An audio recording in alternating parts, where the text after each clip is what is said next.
അവഗണിക്കപ്പെട്ട് കിടക്കുന്ന ബസ് കാത്തിരിപ്പ് ഷെഡ് ശൂദ്രജീവികൾ വിഹാര കേന്ദ്രമാക്കിയതുപോലെയാണ് വിമതന്മാരുടെ വിഹാര കേന്ദ്രമായി മാറിയ എറണാകുളം അങ്കമാലി അതിരൂപതയുടെ ഇപ്പോഴത്തെ അവസ്ഥ.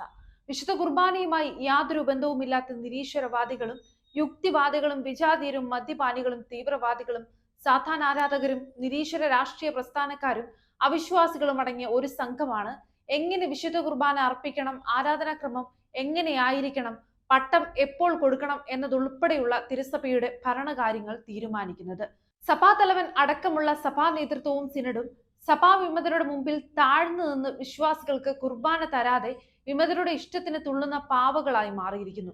വ്യാജരേഖ ഉണ്ടാക്കിയാൽ, പിതാക്കന്മാരുടെ കോലം കത്തിച്ചാൽ, മാർപ്പാപ്പയുടെ പ്രതിനിധിയെ കുപ്പിക്കെറിഞ്ഞാൽ, സർക്കുലർ ഒന്നിനു പുറകെ ഒന്നായി ഒന്നുപോലും വായിക്കാതെ കത്തിച്ചാൽ, മാർപ്പാപ്പയിലൂടെ നൽകിയ അന്ത്യശാസനവും നിരസിച്ചാൽ ഒരു ശിക്ഷാ നടപടിയും എടുക്കാൻ മെത്രാൻമാർക്ക് കാനോൻ നിയമം അനുവദിക്കുന്നില്ല.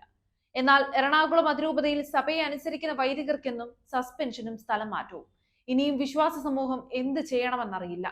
തിരുസഭയെ സംരക്ഷിക്കാനും കുർബാന വിശ്വാസികൾക്ക് നൽകാനും വേണ്ട തീരുമാനങ്ങൾ നടപ്പിലാക്കുന്ന ദൈവത്തിന്റെ തെരഞ്ഞെടുക്കപ്പെട്ടവർക്ക് അതിന് കഴിയാതെ പോയി.